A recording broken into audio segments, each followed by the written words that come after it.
Et ce que Frère nous dit ici, si seulement les croyants pouvaient réaliser la force qu'il y a dans la prière, ils prieraient. Dans un autre message, le fou de Gadara, quelque part, Frère me dit que si les croyants pouvaient comprendre les résultats de la prière, les croyants prieraient beaucoup.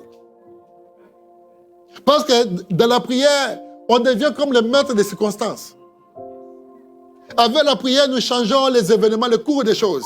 Avec la prière, nous faisons tout. Cela veut dire qu'avec la prière, nous contrôlons le monde. Et non pas le monde nous contrôle. Mais c'est nous qui contrôlons le monde avec la prière. Mais question, c'est même qu'on soit conscient de ça.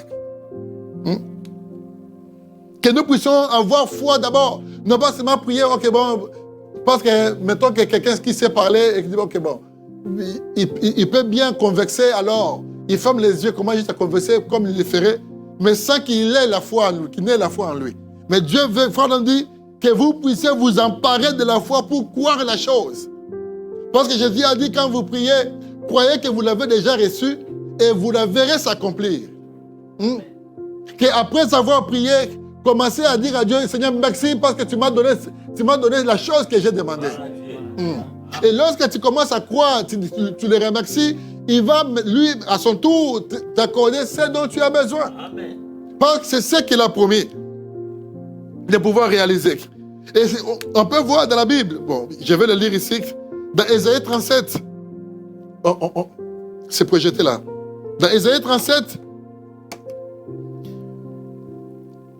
Ézéchiel s'est retrouvé encore dans le trouble. Toujours avec le roi d'Assyrie. Il va maintenant aller prier pour dire ceci. J'aime quand les croyants comprennent sa position et qu'il peut prendre Dieu au mot. Il vient se présenter devant Dieu. Il commence à parler à Dieu comme s'il est en train de conseiller Dieu. Pour dire, Seigneur, si tu ne fais pas comme tu ne fais pas telle chose, voilà ce qui va arriver. Et la chose qui va arriver là, ça sera une opprobre sur ton nom. Moïse a fait ça. Dieu a dit à Moïse, retire-toi de ces peuples et je vais les engloutir. Moïse dit, non, mais si tu le faisais, qu'est-ce que les Égyptiens vont dire? Les Égyptiens vont dire que leur Dieu les a fait sortir pour aller les tuer dans le désert. C'est comme si l'homme était en train de donner de bonnes leçons à Dieu. Mais Dieu savait que Moïse allait faire. Mais il fallait que Moïse lui-même prenne conscience de son état, de sa position pour parler à Dieu. Et le prophète Ésaïe dit ceci. Il a reçu des attaques de la part du roi d'Assyrie. Et il a déchiré ses vêtements, il se dirige vers le temple. Mais il envoie un message au prophète parce qu'il savait que le prophète était là, le représentant de Dieu. À l'écoute de ce rapport, le roi Ézéchiel déchira ses habits, se couvrit d'un sac et alla dans la maison de l'Éternel. Je suis en train de lire la version second 21. Il envoya Eliakim, le chef du palais royal, Shebna, le secrétaire et le plus ancien des prêtres, tout couvert de sacs, vers le prophète Ésaïe, fils d'Amoz. Il lui dit, voici ce que dit Ézéchiel. Ce jour est un jour d'angoisse. L'homme qui interpelle Dieu. Il dit, ce jour est un jour d'angoisse, de punition et de honte. Car les enfants sont prêts de sortir du ventre maternel et il n'y a pas de force pour l'accouchement. Regardez ce que l'homme est en train de dire à son Dieu. Bon, c'est comme si, oui, moi je suis là, je suis en travail, oui, les enfants sont là, les enfants veulent sortir, mais je n'ai plus de force.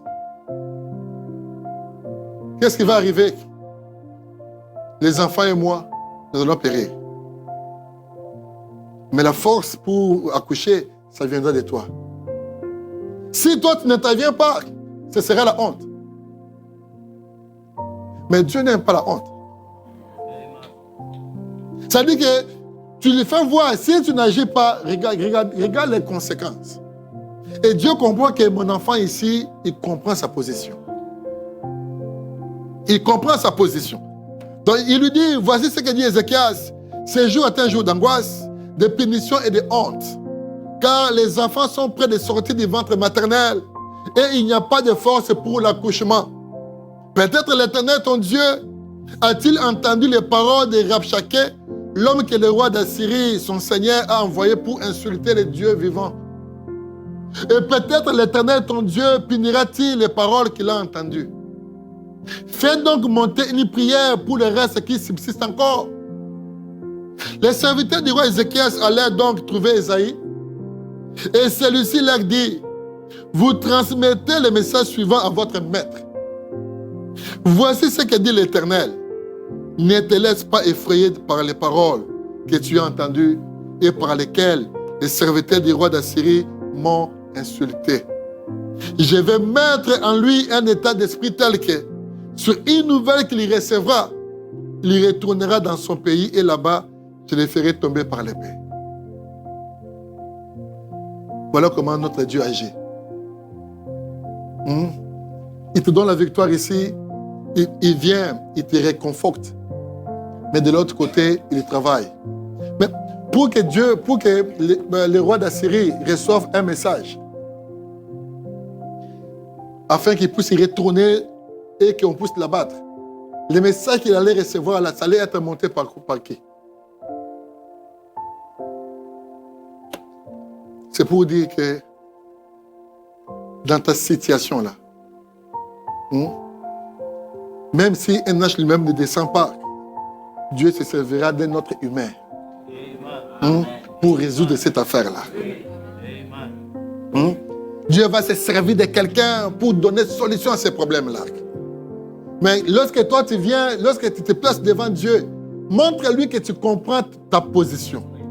Montre-lui que tu es conscient de ton besoin, de ton état.